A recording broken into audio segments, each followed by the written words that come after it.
Di konten Sila kali ini kita akan ngomongin yang belakangan ini rame, yaitu soal gua di Total Politik, soal politik dinasti, dan soal dinasti politik. Mari kita mulai. Proklamasi kemerdekaan Indonesia. First, believe in God. Kalau emang lu bener mendapatkan duduk dialog sama Oke, gua akan ngebagi omongan ini dengan 3 bagian besar. Pembagiannya itu berdasarkan sebuah kutipan yang pernah juga gua ungkap di Sila, pernah gua kutip juga di Sinar Hiduplah Indonesia Maya. Kutipan yang kurang lebihnya berbunyi, great minds discuss ideas, average minds discuss events, small minds discuss people. Kurang lebihnya pemikir besar biasanya ngomonginnya gagasan, pemikir yang biasa-biasa aja yang diomongin kejadian, dan yang pemikirannya kecil itu cuma bisa ngomongin orang. Kenapa? Karena 3 tipe pemikiran ini muncul semuanya ketika konten gua bersama dengan Total Politik itu viral. Jadi 3-tiganya mesti dibahas, mesti dilurusin dulu. Baik yang ngomonginnya individu, yang ngomonginnya momen atau kejadian, dan yang ngomonginnya ranah gagasan. Yang paling mudah emang ketika kita mau menyelesaikan diskusi terkait orang yang lagi diomongin. Makin ke belakang diskusinya di konten ini akan makin ribet. Tapi nggak apa-apa, kalau misalkan lo makin belakang masih kuat, ya udah ngikut aja terus. Tapi kalau misalkan lo, tidak, aku tolol, matiin aja kameranya, videonya. Karena makin belakang makin ribet, mungkin pemikirannya emang nggak nyampe juga. Atau mungkin lo bisa ngikutin tapi nggak nangkep, bisa ngikutin tapi ngomel, itu juga kemungkinan ada. Jadi 3 ya, 3. Kita akan ngomongin ketika pemunculan gue di Total Politik memicu diskusi tentang orang, tentang kejadian, dan tentang gagasan. Yang pertama, waktu viral, ada banyak orang-orang di sosial media yang berhenti di ngomongin individu. Individu yang dimaksud adalah gua tentunya, kemudian Budi, dan juga Ari. Masing-masing beda. Budi sih yang paling kena pembahasan terkait individunya, terkait dirinya, personalnya. Karena publik ngelihat Budi nguap, terus kayak gini-gini gitu. Dan dianggap seperti itu nggak sopan. Dan mungkin memang iya, cuman gue mau bilang aja, soal ngantuk mah, kita kan nggak tahu Budi semalam ngapain. Jangan ngomongin Budi deh, kalau misalnya lu ngomong sama orang dan orang yang ngantuk, mungkin lu tersinggung. Seperti Pak SBY waktu itu pernah marah-marah karena ada yang tidur ketika dia lagi mimpin rapat. Tapi kan kita juga mesti punya empati dan memikirkan dia kenapa. Kalau dia baru punya bayi misalnya, dan mengharuskan dia bangun mulu tengah malam jam 1, jam 3, jam setengah 5 untuk ngomong bayinya, ya kita kan wajar kan. Dan kita bisa berempati. Kita nggak nanya dia kenapa nguap, tapi kita tahu bahwa opsi itu ada. Jadi ketimbang kita langsung marah-marah dan ngomel-ngomel, mending kita tahan dulu. Kita nggak tahu, Budi mungkin punya anak. Atau mungkin Budi Batman, kita nggak tahu guys.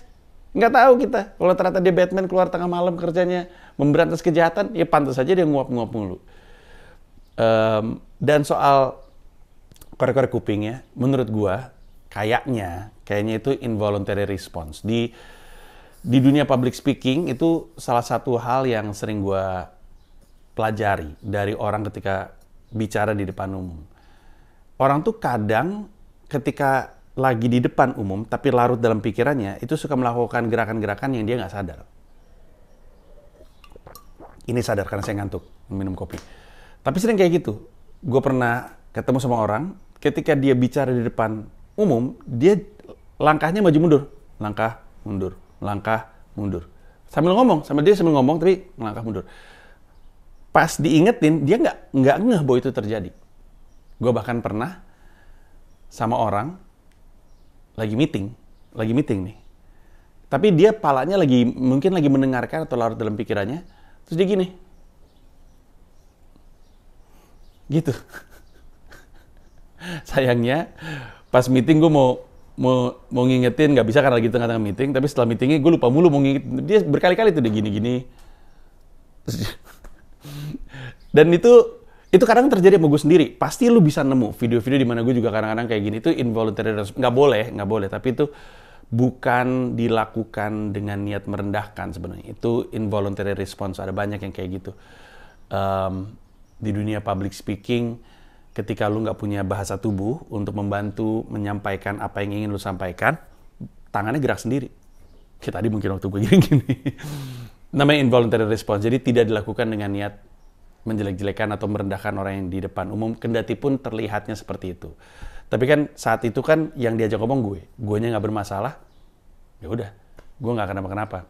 Yang gue bingung kenapa lu yang ikut marah-marah.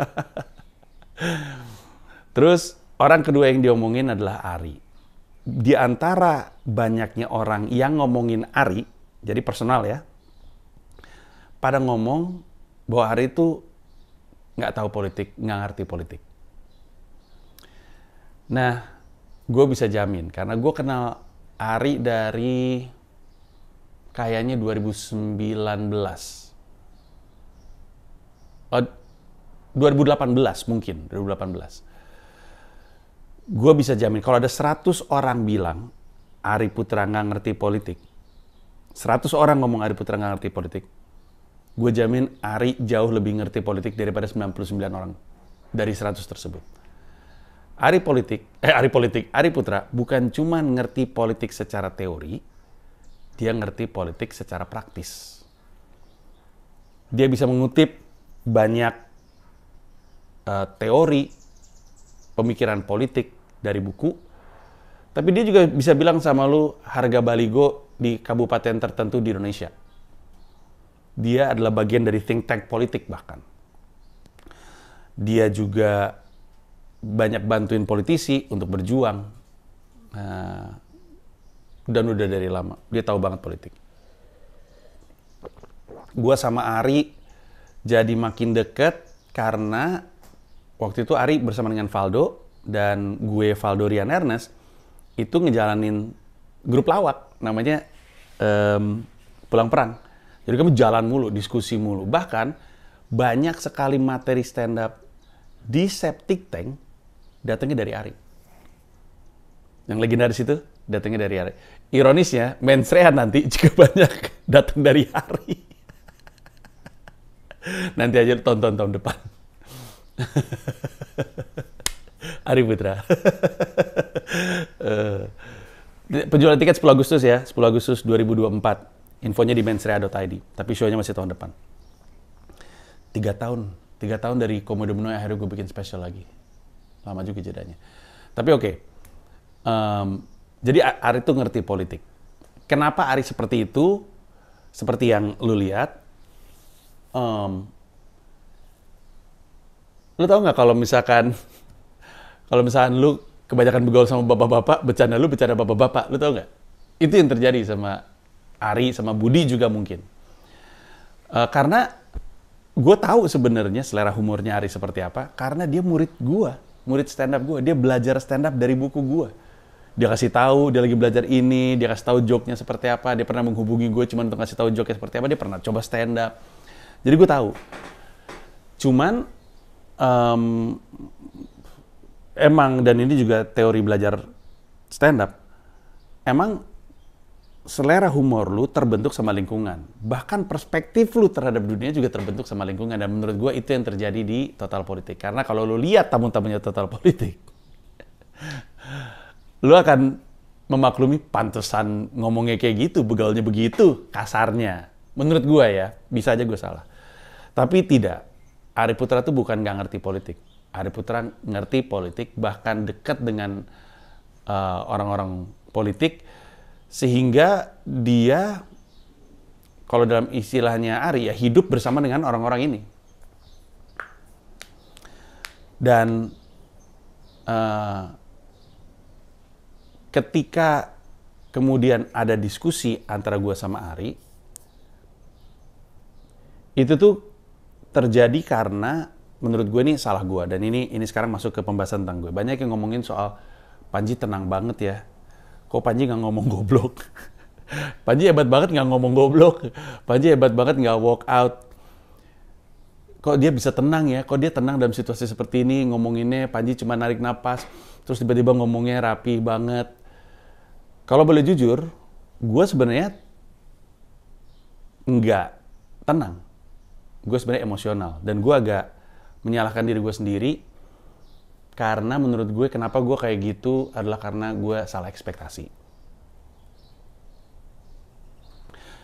Gue yang pasti datang ke semua wawancara dengan niat ingin mempromosikan Mensrea, karena memang Mensrea itu adalah stand up comedy special tentang politik. Jadi utamanya yang gue samperin itu adalah yang antara kanal politik atau penikmat politik ada di situ.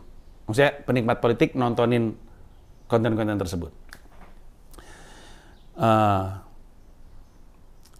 Jadi harus dipahami, sebelum gue nyampe total politik, gue tuh diskusi politik tuh panjang sama banyak orang. Dan ini bukan cuman sama orang-orang kayak Novel Baswedan, Ferry, Mas BW, tapi juga orang-orang yang gue ajak ngomong di konten Skakmat yang akan rilis di YouTube gue 19 Juni kalau gue nggak salah. Gue ngobrol sama Ahmad Sahroni, gue ngobrol sama Fahri Hamzah, Eva Sundari, Ridwan Kamil, Anies Baswedan. Ada lagi ya nggak yang miss? Jadi obrolan soal politik itu nempel di kepala gue. Dan yang paling berharga itu justru bukan pas lagi taping, sebelum dan sesudahnya ngobrol-ngobrol. Jadi gue belajar banyak soal politik. Abraham Samad itu salah satunya. Nah, jadi ketika gue masuk, gue tuh udah syarat dengan pemahaman dan wawasan politik akibat ngobrol-ngobrol sebelumnya. Jadi gue ketika ada diskusi itu ya apa yang gue yakini ya itu keluar begitu aja. Kalau misalnya orang bilang itu kelihatan tenang, sebenarnya nggak setenang itu. Dan justru Ari cermat sekali untuk ngebaca kok gue emosional. Jawabannya adalah karena memang gue salah ekspektasi. Gue lupa bahwa tidak seharusnya gue menyergah Ari dan Budi. Karena mereka mewakili media satu. Gue punya opini sendiri ya terhadap media ini, tapi dia punya media dan medianya ini hak mereka untuk punya keberpihakan. Hanya saja gue ini udah semakin matang posisi politiknya.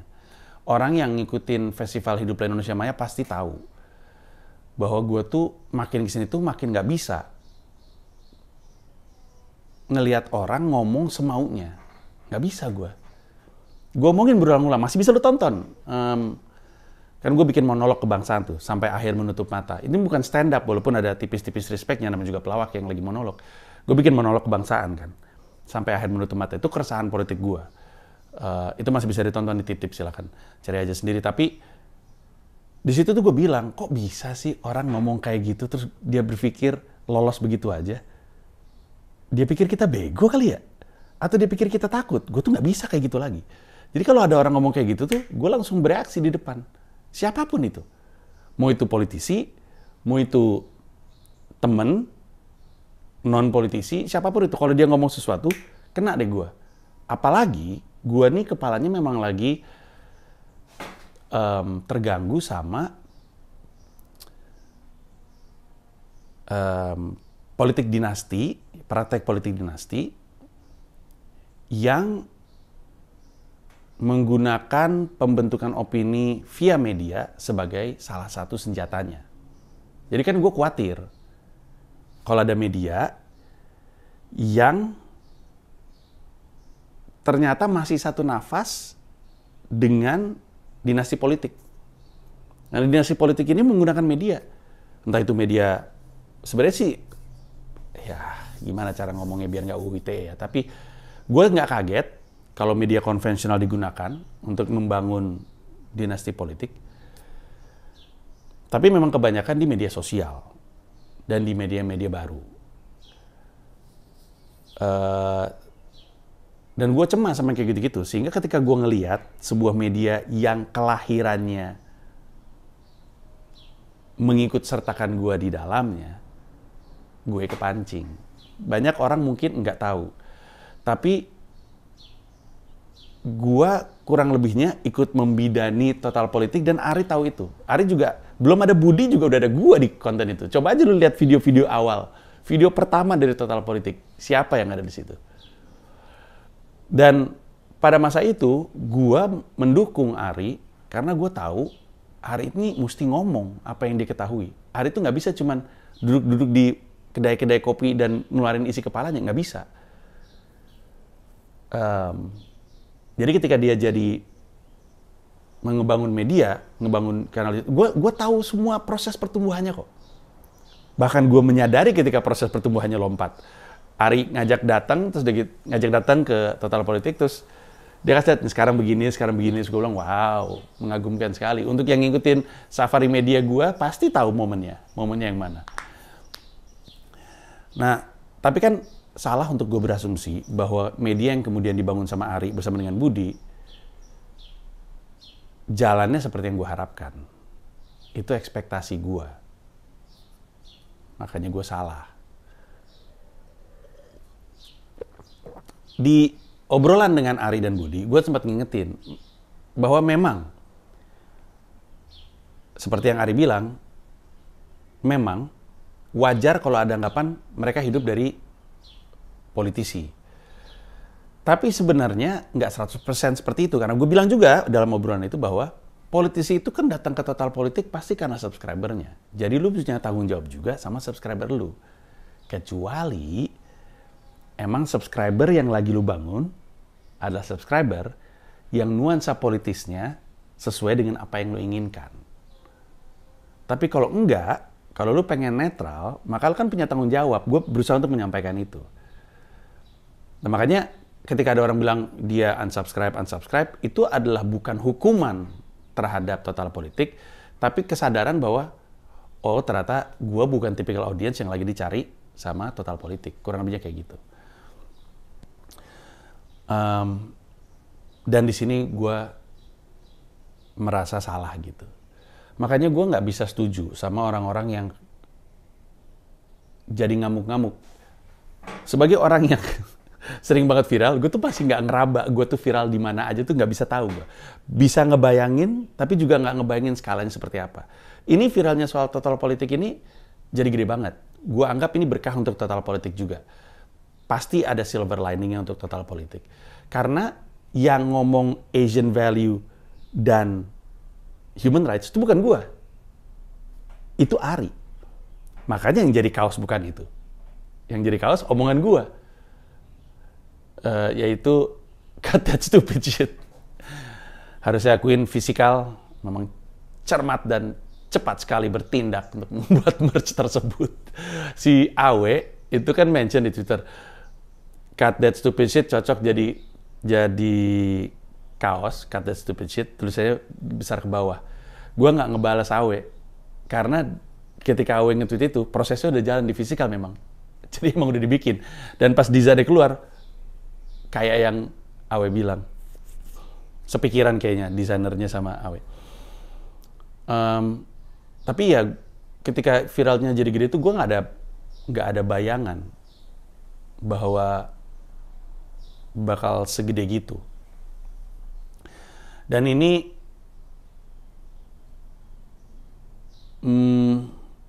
membuat diskusi terhadap human rights dan Asian value itu apa semakin gencar terjadi di sosial media. Nah sekarang kita masuk ke poin kedua. Tadi kan poin pertama adalah soal ngomongin orang, yang diomongin Budinya, yang diomongin Arinya, yang diomongin Panjinya. Sekarang kita bagian kedua nih. Ketika kita lagi ngomongin di kejadian, ada momen. Ada dua momen yang paling sering diomongin. Momen human rights dan momen Asian value. Dan orang tuh pada ngamuk. Padahal yang Ari bilang itu benar terkait human rights. Benar. Tapi permasalahan gue tuh bukan di situ, kalau lu ingat ya. Yang gue coba untuk pancing. Bukan masalah benar atau salahnya. Lu sendiri opini seperti apa? Karena ada perbedaan antara yang baik dan yang benar. Kadang kita bisa melakukan sesuatu yang benar, walaupun mungkin nggak baik. Hal baik yang kita mau lakukan, mungkin nggak benar. Makanya kan pernyataannya gitu kan. Ada banyak kalimat kita sering dengar dalam hidup kita, baik dan benar. Dilakukan dengan baik dan benar. Disampaikan dengan baik dan benar. Kenapa? Karena lu bisa melakukan sesuatu yang benar, tapi nggak baik. Dan sebaliknya. Menyampaikan sesuatu yang benar, tapi nggak baik. Dan sebaliknya. Nah, ini yang kemudian jadi diskusi. Ari nggak salah ketika Ari bilang human rights. Jadi banyak yang nggak tahu, dan Ari udah ngomongin, tapi orang nggak nyimak di situ, dan nggak mencoba untuk mengkonfirmasi ulang gitu. Nggak coba untuk ngecek omongannya Ari. Berhenti di dia ngomong soal human rights dan Asian value. Ari itu ngomong bahwa tadinya membangun dinasti politik itu dilarang. Ada undang-undang yang melarang itu karena takut konflik kepentingan. Kalau gue nggak salah ini pasca Soeharto turun, karena pada masa Soehartonya presiden, anaknya menteri, anaknya yang lain megang jadi pengusaha tapi jalanin proyek pemerintah. Jadi ini mah semuanya di situ-situ aja gitu. Diskusi soal nasib rakyat Indonesia terjadi di meja makan. Iya, kalau misalkan yang ada di meja makan orang-orang yang benar dan baik. Kalau tidak benar dan jahat, kan suram. Itulah kenapa, dan ini fakta, pasca turun, Soeharto disebut bukan cuma di Indonesia, oleh dunia, oleh media internasional, menjadi presiden paling korup atau mungkin salah satu yang paling korup. Kalau nggak salah paling korup deh. Sedunia, dalam sejarah dunia. Karena khawatir itu, kan kita nggak mau dong presiden kita lagi-lagi suatu hari jadi presiden paling korup sedunia dalam sejarah. Kan nggak pengen dong kayak gitu. Akhirnya lahirlah undang-undang yang menyatakan nggak boleh lu maju jadi kepala daerah, pokoknya berpolitik kalau konflik kepentingan. Makanya itu yang Ari bilang soal, Budi bilang soal atas bawah kiri kanan. Itu yang Budi maksud, karena orang tuanya nggak boleh, anaknya nggak boleh, sepupu nggak boleh, menantu nggak boleh, saudara nggak boleh, gitulah. Itu dulu nggak boleh. Atas bawah kiri. Nah, tapi kemudian aturan itu digugat dan dibatalkan karena dianggap melanggar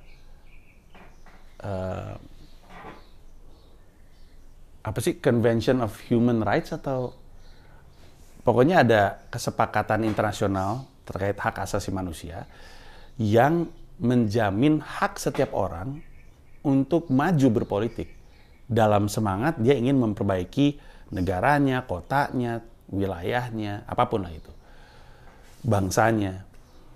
Nah, karena ingin menjunjung tinggi hak tersebut, maka aturan itu dibatalkan. Sehingga sekarang membangun dinasti politik memang bisa. Kalau ada letak permasalahan dari Ari, dia tuh langsung lompat ngomong dinasti politik adalah human rights. Padahal yang dimaksud dengan human rights adalah haknya untuk maju, kendati pun dia adalah bagian dari keluarga yang duluan sudah berpolitik. Sehingga konsekuensinya terbangun dinasti politik, gitu. Jadi dibilang dinasti politik adalah human rights, sebenarnya nggak salah, tapi cara menyampaikannya akan bisa lebih baik sih.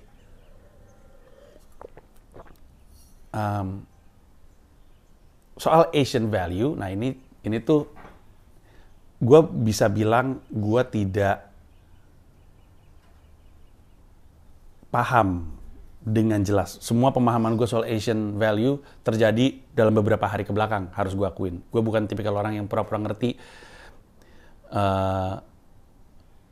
dan ngomong seakan-akan gue paham gitu. Gue nggak ngerti soal Asian value, tapi ini yang gue khawatirkan. Ari itu kayaknya kemarin itu using big words to justify his argument with the understanding that the opposing person does not understand of such big words. Itu sering terjadi soalnya. Gua pakai istilah rumit karena lu nggak ngerti istilah rumit itu. Gua ngerti nih istilah rumit itu. Gua pakai istilah rumit ini dalam perdebatan. Mungkin spiritnya Ari nggak seperti itu. Tapi yang terjadi pada Ari, dan ini sering terjadi pada orang-orang yang tadi gue contohkan adalah dia salah menggunakan terminologi itu atau istilah itu atau gagasan itu dalam argumennya. Dasarnya adalah karena yang di depan nggak tahu. Seandainya gue tahu mungkin gue bisa debat, tapi kan emang gue nggak ngerti. Ketahuannya adalah karena setelah videonya itu keluar, bukan cuma individu di Twitter, tapi media-media ngepretelin yang disebut Asian value itu apa, dan tidak mendukung argumen Ari Putra. Tentu Ari bisa berdalih dan bisa berargumen, tapi itu adalah haknya dia untuk ngomong itu mungkin di kesempatannya sendiri. Tapi yang dia ingin sampaikan soal nilai-nilai kekeluargaan, nilai-nilai timur, itu gagasan yang kalau menurut yang gue baca ya, sampai masuk ke Tempo dan Kompas. Apa coba obrolan gue sama Ari dan Budi bisa masuk Tempo dan Kompas tuh? Ini kan hard news gitu. Intinya adalah dari artikel tulisan-tulisan itu dikatakan bahwa ini tuh tadinya itu adalah cara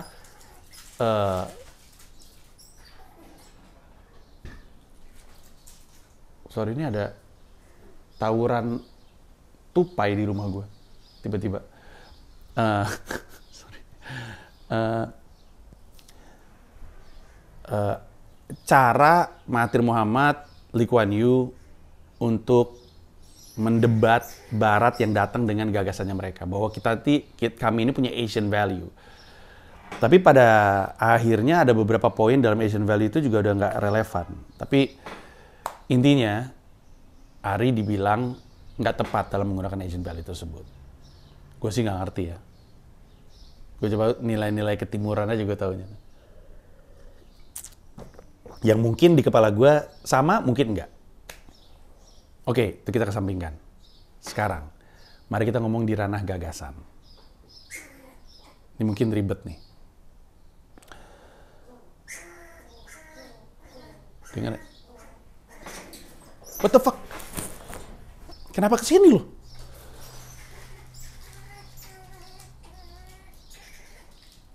Tiga. Alvin, Simon, dan Theodore. Sorry gue segede gini tupai datang hampir ke kaki gue. Ganggu orang lagi bikin konten aja. Gagasan. Nah, ini sekarang akan mulai rada ribet. Gue akan mencoba menjelaskan bedanya dinasti politik dan politik dinasti. Lalu gue akan coba untuk sampaikan opini gue terhadap itu. Nah, gue bisa memahami. Mungkin orang akan bilang, apaan sih nih si Panji ngomongnya muter-muter, nggak jelas deh. Ngomong yang jelas dong. Gue ngomongnya jelas. Lu yang bego itu kemungkinan yang terbesar itu. Karena gue tuh sering banget bilang, si Panji kok ngomong muter-muter. Gue gak muter-muter ngomongnya, cuman orang yang gak ngerti aja. Ini dengan segala hormat, emang stunting itu beneran ada. Ketidakmampuan orang untuk punya kemampuan logika yang baik dan kemampuan berbahasa yang baik, itu datang dari kurangnya gizi masuk ke dia dalam 1000 hari pertama. Ini mah nyata, lu bisa cari tahu. Ada datanya kok, tahun berapa, mungkin sekitar 30 atau hampir 30% dari anak itu tuh stunting. Dan stunting itu tidak semuanya jadi orang yang kecil gitu ya. Bisa juga tingginya kayak normal, hanya saja karena gizinya yang dibutuhkan dalam 1000 hari pertama itu tidak kunjung masuk, akhirnya berhentinya di perkembangan fisik itu, nggak nyampe ke kemampuan logika dan kemampuan berbahasa. Itu tuh lazim. Makanya orang diajak ngomong dengan runut, dengan jelas, masih nggak ngerti. Itu ada. Ya gimana? Udah terlambat. Orang 1000 hari pertama dalam hidupnya kok. Oke. Dinasti politik dan politik dinasti. Ini juga gue harus akuin, gue juga sering salah dalam menggunakan istilah. Di total politik juga, kadang gue ngomongnya bener, kadang gue ngomongnya salah, dan kadang orang juga karena nggak bisa nangkep bedanya, mereka nggak tahu gue lagi nanggepin politik dinasti apa dinasti politik. Ari kadang ngomong dinasti politik, kadang politik dinasti. Asumsi gue Ari ngerti. Dan juga Budi. Dinasti politik. Kan ada dinasti, ada politik. Dinasti itu adalah kerajaan, yang berarti kekuasaannya diturunkan secara langsung turun-temurun. Oh my God, nggak kelar-kelar nih marmut-marmut ini berantem bertiga. Apa sih masalah lu? Berebut kekuasaan ya? Mereka sampai ke bawah-bawah ini loh.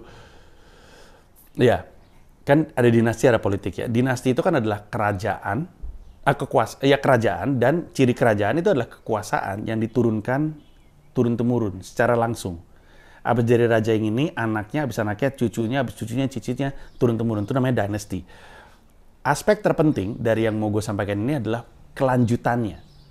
Berkelanjutan. Makanya ketika Golden State Warriors mulai menang berturut-turut, mulai dibilang mau ngebangun dynasty. Makanya Lakers disebut dynasty, Chicago Bulls disebut dynasty, Boston Celtics disebut dynasty. Kenapa? Karena Boston Celtics menang berapa? 8, 9, belasan tahun berturut-turut. Lakers back to back, kalah, back to back lagi. Chicago Bulls 3 tahun berturut-turut, jeda 3 tahun berturut-turut. Makanya disebut dynasty karena kekuasaannya turun-temurun langsung gitu. Itulah bagian yang paling penting dari yang mau kita omongin. Dinasti dan politik. Politik tentunya lo tahu, politik adalah cara untuk kita mendapatkan apa yang kita yakini adalah untuk kebaikan bersama, walaupun pada prakteknya nggak seperti itu. Politik ada di keluarga, politik ada di pemerintahan, politik ada di klub sepak bola, ada politiknya sendiri. Di dunia kerja juga ada politiknya sendiri. Nah, dinasti politik itu berarti adalah kekuasaan politik yang dilanjutkan turun-temurun. Jadi ketika ada keluarga yang menjadi penguasa selama berkelanjutan, itu disebutnya dinasti politik. Tapi orang Indonesianya pemahamannya lebih luas menurut gua. Dan nggak salah juga, ini mah apa yang lu yakini aja ya. Karena nggak ada definisi yang saklek gitu. Di Indonesia, dinasti politik itu diyakininya adalah kalau keluarganya berpolitik itu dinasti politik. Dan mungkin sah, tapi dalam keyakinan gua, yang disebut dynasty itu kan turun-temurun. Jadi langsung lanjut dari sini ke sini, ini ke sini, ini ke sini. Makanya disebut dynasty. Makanya tadi gue pakai contoh Bayern Munchen tuh sebelum musim kemarin itu kan dynasty. Dia aja terus kekuasaan atas liga tersebut, Bundesliga itu dilanjutkan dari generasi yang ini ke generasi yang ini ke generasi, disebutnya dynasty.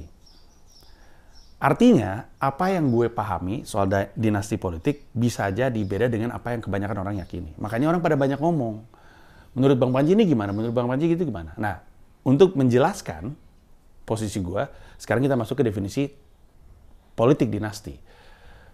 Politik dinasti adalah cara berpolitik dengan ngebangun dinasti.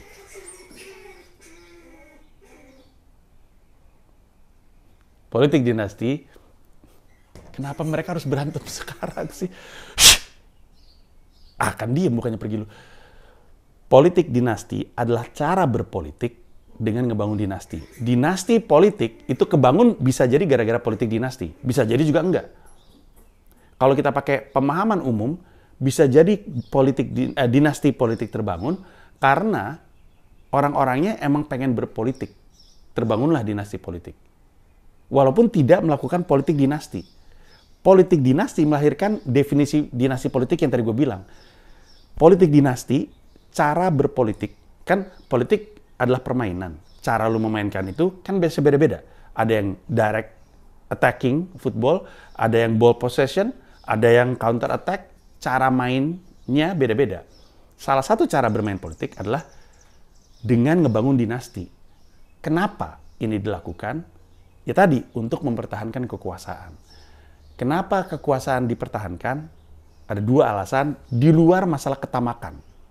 Di luar masalah kerakusan. Nggak usah kita ngomongin soal supaya kaya terus, supaya berkuasa terus, itu kita kesampingin. Tapi kenapa orang melakukan politik dinasti, artinya melakukan politik dengan cara ngebangun dinasti, adalah untuk dua hal. Dua-duanya sama-sama untuk mempertahankan office. Kita ngomongin yang pertama, kenapa office-nya dipertahankan? Karena kalau misalkan office-nya berganti dengan orang baru, takutnya dosa-dosa office tersebut kebuka. Bayangin, lu punya ruang kerja. Ruang kerja ini tadinya lu jalanin. Oke? Lu punya dosa. Dosanya lu simpan di laci. Lacinya lu pegang kuncinya. Ketika kekuasaan berganti, maka kan penghuni office-nya ganti. Penghuni kantornya ganti. Ketika penghuni kantornya ganti, gua kan mesti ngasih kunci. Orang baru masuk, buka kunci, pas dilihat, ini apaan? Nah, ini yang dikhawatirkan. Makanya dia politik dinasti. Dia melakukan politik, dia berpolitik dengan cara ngebangun dinasti, supaya kuncinya gua kasih sama anak gua. Atau kuncinya gua kasih sama istri gua. Atau gua kasih sama menantu gua. Supaya bukan orang lain. Dan inilah pembeda antara apa yang lagi gua resahkan terjadi di Pak Jokowi dengan orang-orang kayak bilang, lah itu Bush dinasti politik. Emang itu bermasalah? Tapi kan antara George Bush dan George W. Bush ganti office. Mereka nggak masalah dengan ganti office. Ganti office yang masuk Clinton habis itu. Ketika office-nya berganti, berarti kan Clinton bisa ngebuka-buka kan? Mungkin dia nggak nemu apa-apa, jadi nggak ada masalah. Cuman kan pertanyaan adalah, kenapa lu nggak mau ganti office? Apa yang ada di dalam laci? Sama kan kayak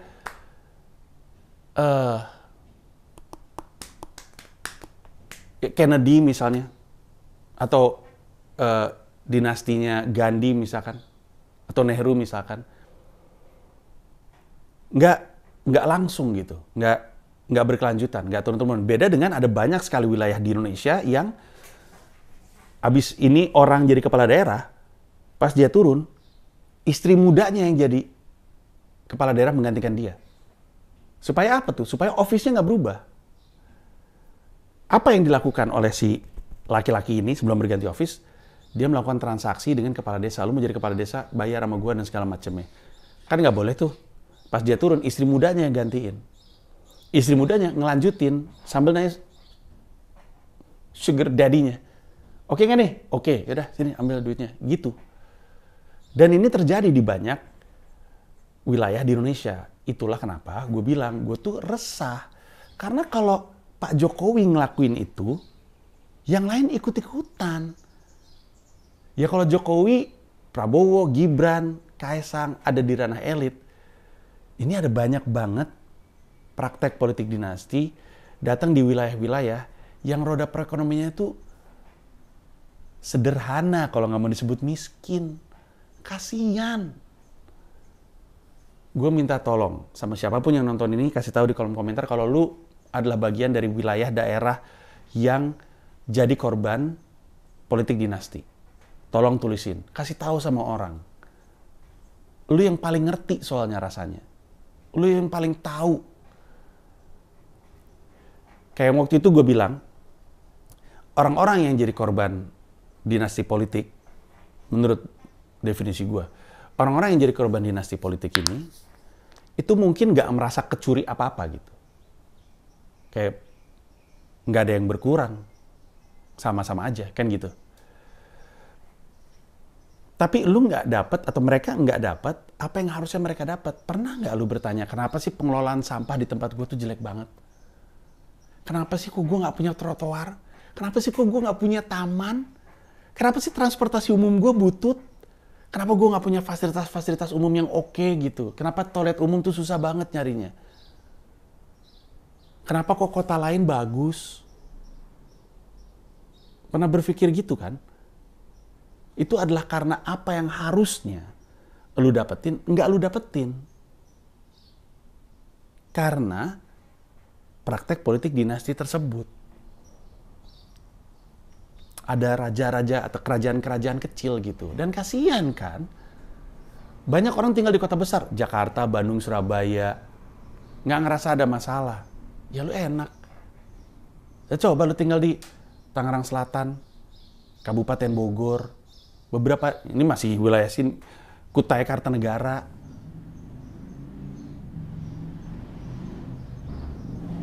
Gimana coba?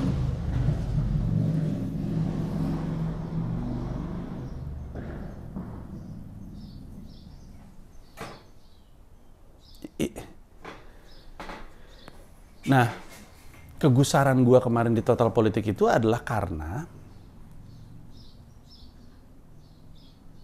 udah mah kita tahu salahnya.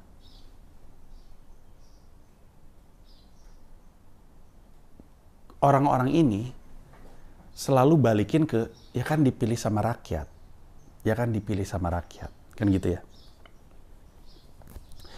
Gua akan jelasin kenapa ada kesalahan dalam kalimat tersebut. Tapi untuk bisa menjelaskan itu, gue mau ngomongin ke alasan kedua kenapa Office nggak mau berganti. Tadi kan kita baru ngomongin alasan pertama.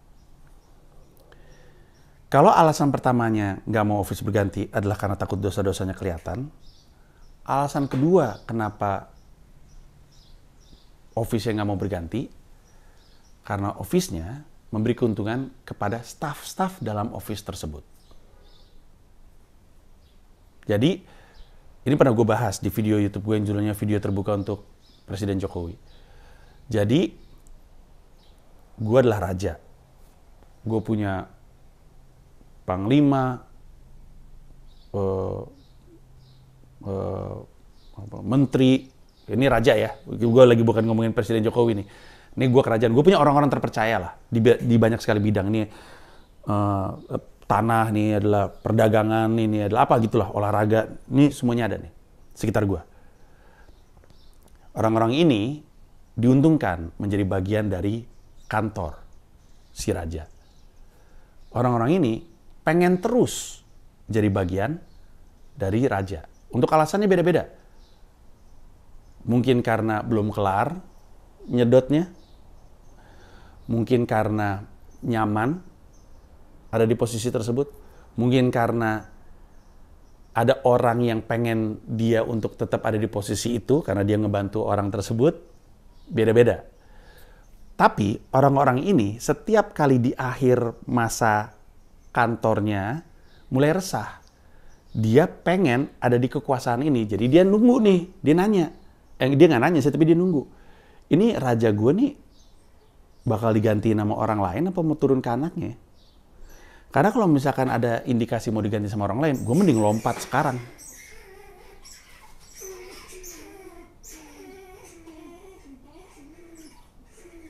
Gue mending lompat sekarang. Karena gue pengen terus di dalam posisi ini di kerajaan selanjutnya. Jadi gue langsung ke sana. Nah ini si raja ini khawatir dong. Waduh, gue mau ditinggal nih. Wah, bahaya kalau gue ditinggal. Nah, kan bahaya nih. Gue bilang, tenang, yang lanjutin anak gue. Orang-orang ini bilang, ya udah kalau gitu, saya tenang-tenang aja. Anaknya kan ngelanjutin, tenang, gue masih akan di sini. Apa yang terjadi ketika orang-orang terpercayanya dengar bahwa rajanya bilang yang lanjutin anaknya, dia akan bilang, oke kalau gitu gue bantu. Inilah kemudian yang membuat kan dipilih sama rakyat itu jadi problematik. Pertanyaannya rakyat milih kenapa dulu? Karena dipelintir kekuasaan? Karena kekuasaan bilang, lu kalau nggak mau dukung calon gue, itu pembukuan dana perkampungan lu gue lihat ya. Takut juga nih kita nih. Ini bukan masalah saya korup atau enggak. Masalah saya belum tentu benar dalam ngejalanin. Kan kita tahu ya. Perjuangan kita melawan korupsi itu kan datang dengan proses dan banyak orang yang nggak paham bahwa apa yang dilakuin selama ini itu salah. Contoh aja, ngasih parsel itu kan gratifikasi. Nggak boleh tuh. ngasih parcel ke pemerintah gitu, ngasih apapun ke pemerintah, pemerintah ngasih balik, nggak boleh. Itu tadinya budaya kan. Sekarang aja praktek ngasih parcel kalau misalnya ke korporat gitu ya, nggak diterima, dibakar kadang-kadang atau disumbangin. Tapi jadi takut kan, agak dipelintir sama kekuasaan. Nah terus lagian gimana coba, kalau misalnya yang ngomong adalah orang yang ada dalam posisi kekuasaan, walaupun mungkin bukan rajanya, tapi dalam posisi kekuasaan, yang lain mau ngomong apa? Bos gue ngomong gitu, ketika gue bilang enggak, ini dia tuh pahamnya enggak sama gue sebagai individu yang punya hak suara atau enggak anak buahnya dia. Nasib kerjaan gue gimana? Kan sulit. Kan dipilih sama rakyat. Ya kalau misalkan dipelintir, nggak dipaksa, dipelintir aja. Atau kalau rakyat milih karena pengerahan logistik, kalau misalkan gue adalah raja, terus rajanya bilang, gue bakal nurunin ke anak gue. Mau lu support nggak? Support, Pak. Turun semuanya nih. Keluar. Melakukan apapun yang mereka bisa. Karena mereka tahu rakyat mana nolak dikasih sesuatu.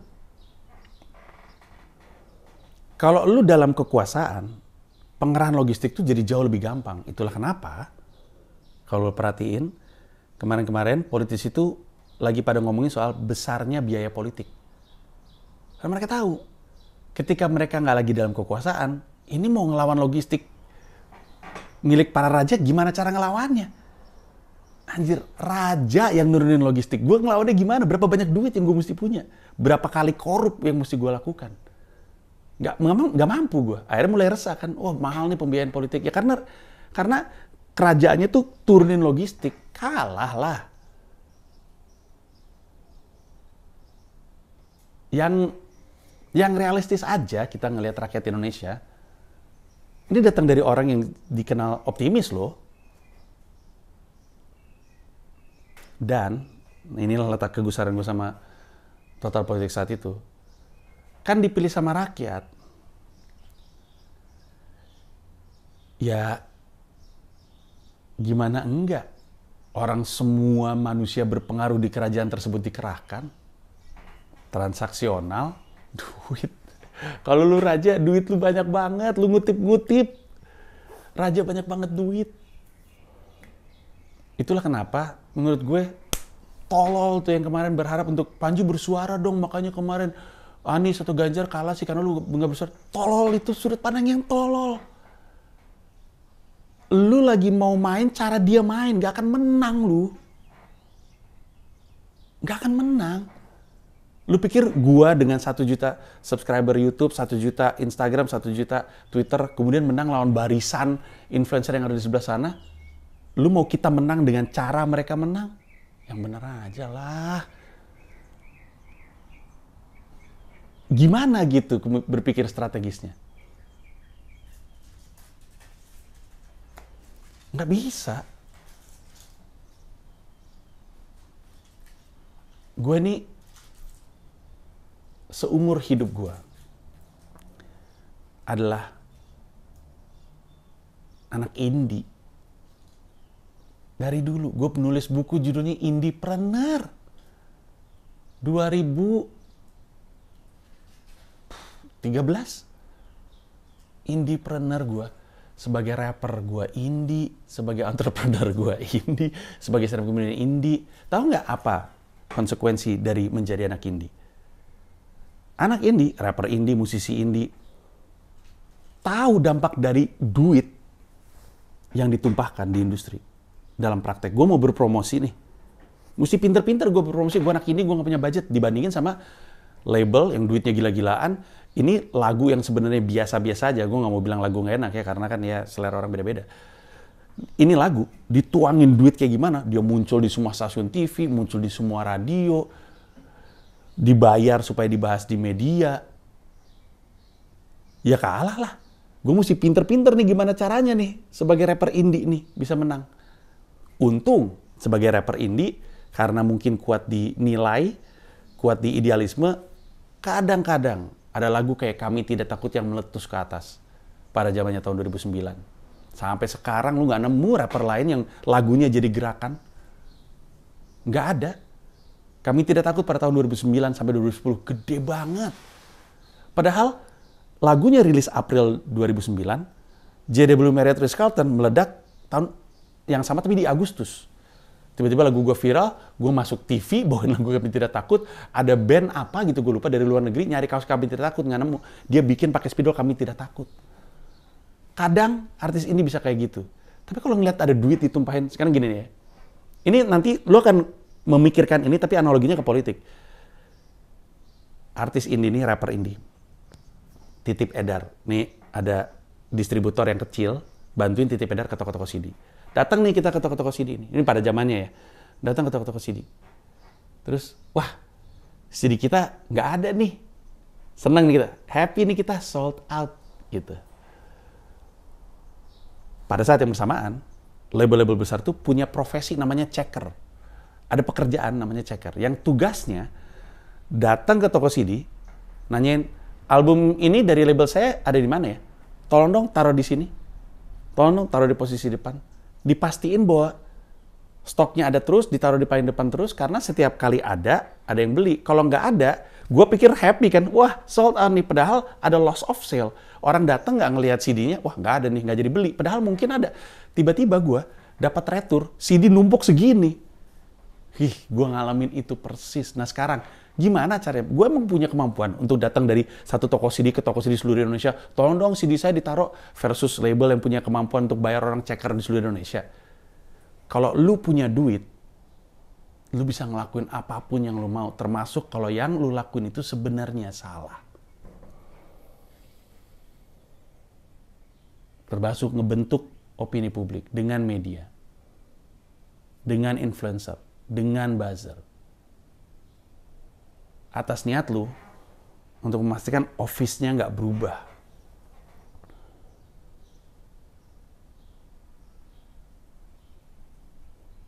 Dan sebenarnya masih ada banyak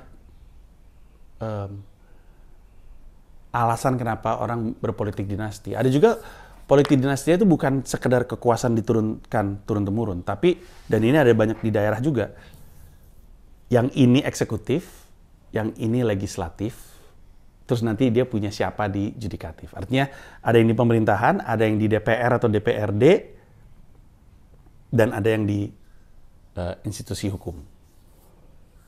Itulah kenapa lagi-lagi di video terbuka untuk Presiden Jokowi, gue tuh kesal sama Pak Jokowi yang bilang, saya tidak mau intervensi. Apa yang terjadi di MK, saya nggak mau dianggap campur tangan. Dipisahin kekuasaan itu justru supaya lu bisa debat. Tugasnya presiden itu justru untuk, tugasnya ada legislatif. Trias politika kan, tugasnya ada legislatif dia, judikatif dia, eksekutif dia tuh biar terjadi diskusi. Karena dulunya semuanya jadi satu. Kalau semuanya jadi satu, kebijakan-kebijakan yang semau-maunya dia aja, yang belum tentu baik untuk rakyat, maunya dia aja. Diskusi di situ fix ya, udah kelar. Dan di Indonesia, dalam dinasti politik yang terjadi di sejumlah daerah, ada banyak kondisi kayak gitu. Sekarang kan, mungkin karena lo nggak tahu ya, politik, pembagian kekuasaan itu antara eksekutif dan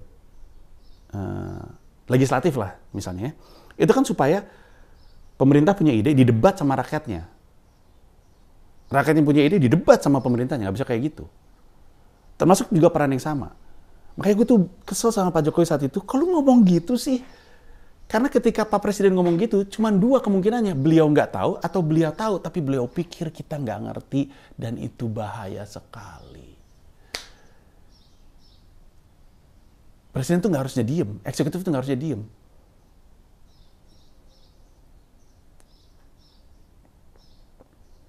Kalau misalnya seorang kepala daerah punya punya keluarga di legislatif, dia mau bikin sesuatu yang nggak benar, dia bisa diiyain sama dia karena dia punya sesuatu di sini. Dan tentu ini nanti konsorsium ya, tapi dia punya, ini orang jadi konflik kepentingan. Dia udah nggak ngomongin konstituennya lagi, dia bukan ngomongin kepentingan orang yang milih dia. Dia ngomongin kepentingan bapaknya di sini. Itu aja nggak benar, nggak boleh. Ada banyak dinasti politik yang urusan hajat kemakmuran rakyat di kota tersebut, kabupaten tersebut, itu selesai di tempat tidur bahkan. Suami dan istri muda. Gimana lah nggak gua gusar ngelihat saat itu total politik dengan stance-nya seperti itu. Boleh, terserah mereka, tapi kan masa gua nggak boleh gusar?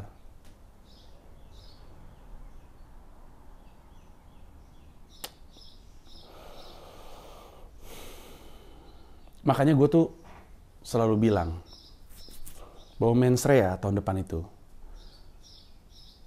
tuh nggak nyerang politisi, nyerang lu, rakyat Indonesia, nyerang gue. Karena kita mau berharap sama mereka nggak bisa berharap sama mereka. Jadi yang kita bisa harapkan untuk berubah kelakuannya ya rakyat Indonesia. Makanya Mens Rea itu kendati pun memang ngomongin politik, tapi dia tuh fokusnya tuh tidak pada orang, tapi pada hal-hal yang kita semua mesti pahami soal politik. Dan tentu contoh kasusnya mungkin di orang, tapi bukan orang itu yang jadi pokok pembicaraannya. Itulah kenapa Mens Rea tidak dilakukan sebelum Pilpres. Karena nggak ada urusan sama menangin siapa-siapa.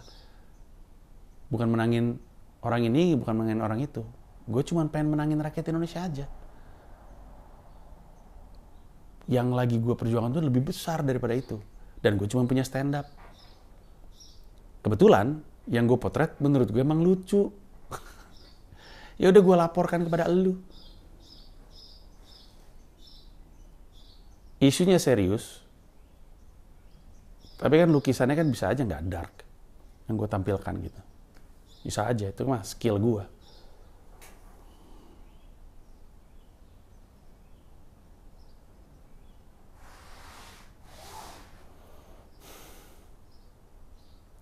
Hampir sejam.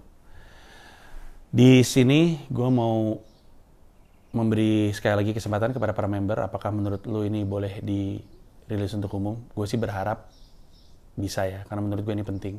Tapi gue nurut sama member gue. Dan kalau misalnya lu yang bukan member YouTube gue nonton ini adalah karena kebaikan para member gue.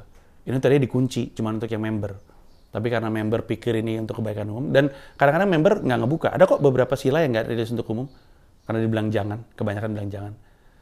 Tapi kalau misalkan member bilang, oke ini rilis aja nggak apa-apa, gue rilis. Jadi berterima kasih sama member YouTube gue. Karena buat mereka, inilah caranya untuk mengedukasi sebanyak-banyaknya orang. Sekali lagi, gue nggak mau lu menghina-hina Budi, menghina-hina Ari.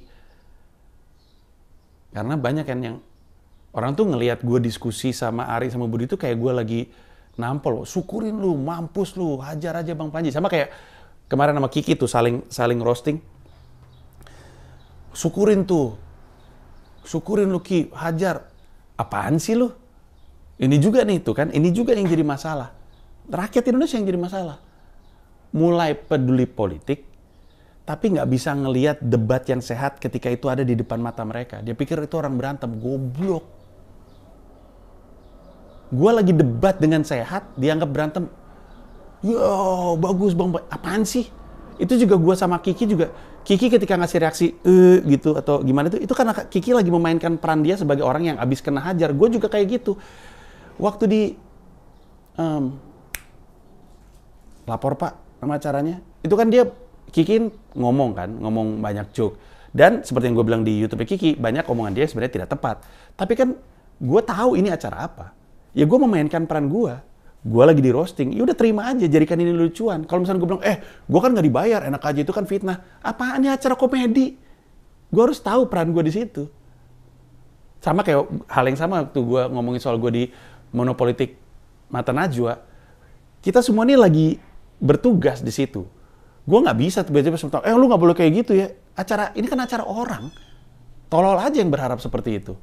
Tolol aja orang yang mau melanjutkan praktek motong omongan orang karena nggak mau kelihatan salah.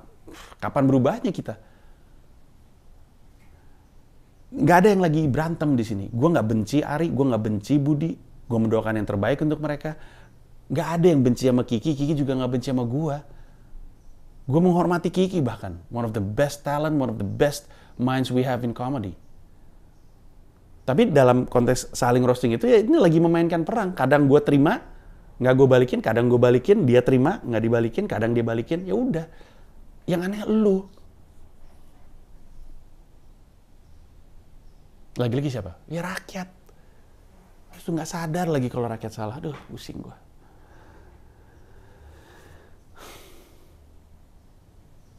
Dah, member kasih tahu ya, rilis atau enggak. Thank you, bye.